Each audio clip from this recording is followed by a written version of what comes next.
Hi friends, I hope all of you are fine. I welcome you once again. And on the demand of students, I am going to start a new series that is related to the dimensionless number. By and by, we will cover all dimensionless numbers in a proper way. So we are going to start with Reynolds number. Our first number is our Reynolds number. As we know that most of us know only the formula of the Reynolds number, but we don't have any idea what is the physical significance of that number, what is the meaning of inertial force, what is the meaning of viscous force, and we will try to cover all these concepts in this video. As we know that it is an important dimensionless quantity in fluid mechanics which is used to predict the flow patterns in different fluid flow situation. And as we know that very simple definition, that is, it is defined as the ratio of the inertial forces to the viscous forces within a fluid which is subjected to relative internal movement due to different fluid velocities. Now we will try to understand the physical significance of inertial force, viscous force and their formulas and derivation. The Reynolds number gives the relative importance of these two types of forces for given flow conditions. First, we are going to discuss inertial force. Before that, we will have an idea from our basic science that what is inertia. As we know that inertia means to resist any change, or we can say if any body is in motion, it want to be continue in motion, and if it is in rest, it want to be continue in rest, and we have so many basic examples related to that. Now we can say that inertial force is the force due to momentum of the fluid. So the denser a fluid is and higher its velocity is, the more it will have momentum or inertia. We can say in simple layman language, simple we can write inertial force is nothing, it is equal to mass into acceleration. Mass can be written as density into volume,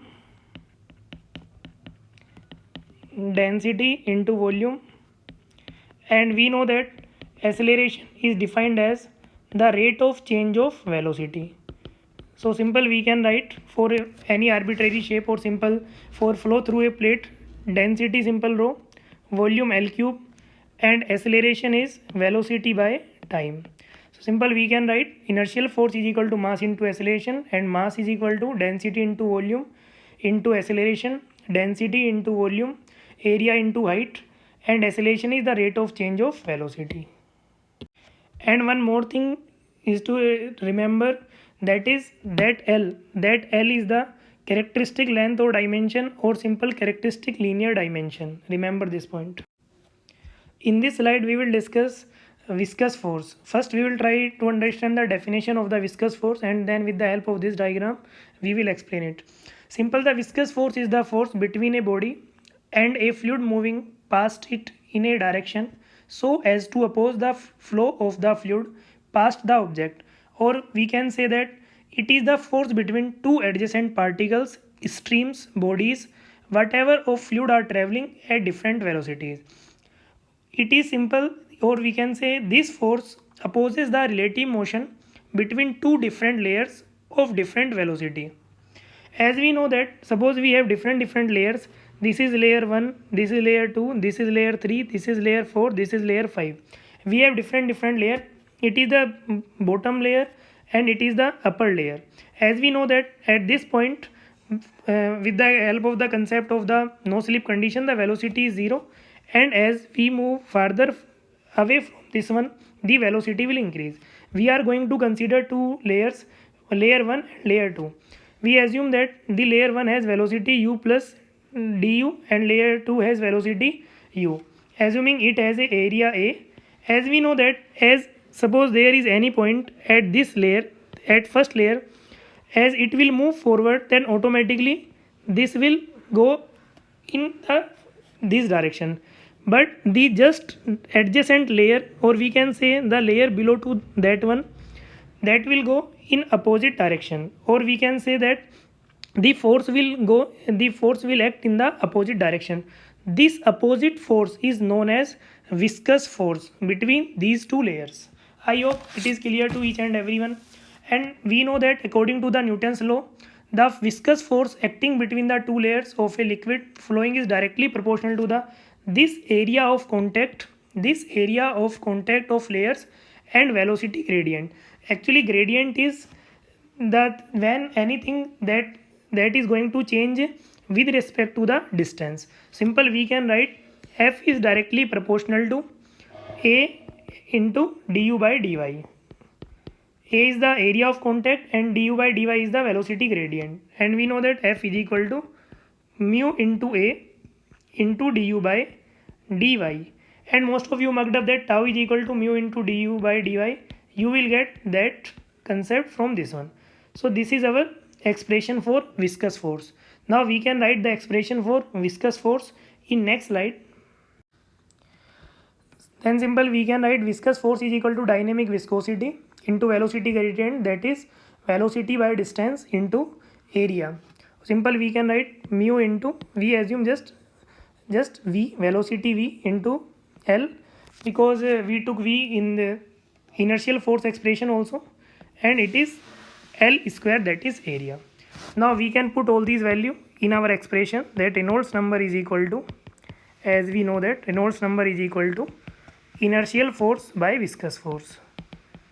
Inertial force by viscous force. Now we will put the value of inertial force and viscous force, that is rho into L cube into velocity by time divided by mu into velocity by distance into L square, and after this we will get rho into V into L divided by mu, or we can write that Reynolds number is equal to V into L divided by nu, that is nu is the kinematic viscosity. I hope it should be clear to each and everyone, because we have cleared the concept of inertial force and viscous force also. I hope there should be no doubt in this section. Now we can conclude some more things, that based on the Reynolds number we can define two types of flow. One is laminar flow and second is turbulent flow. Laminar flow occurs at Reynolds number, where viscous forces are dominates and is characterized by smooth constant fluid motion. But in the case of turbulent fluid motion, which occurs at high Reynolds number, where inertial forces dominates, which tend to produce chaotic eddies, vortices and other flow instabilities. Now in this slide we will discuss what is the critical Reynolds number. As we know that what is critical Reynolds number?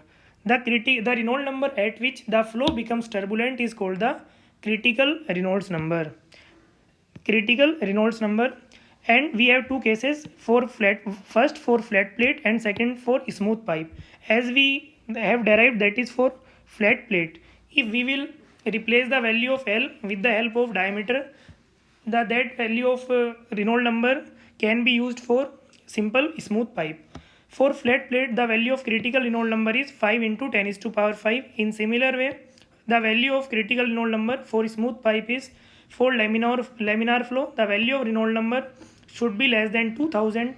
For turbulent flow, the value of Reynolds number greater than 4000, and for transitional flow, the value of Reynolds number between 2000 and 4000. In some books or in some text, it is also mentioned that the Reynolds number is 2100, 2300, but in most of the books we assume that either 2000 or 2100. And in case of smooth pipe, we will write the formula of the Reynolds number, that is Reynolds number is equal to dv rho by mu, because here characteristic length, that will be the diameter. I hope you enjoyed this video and you learned a lot of things. Thanks for watching. Thank you very much.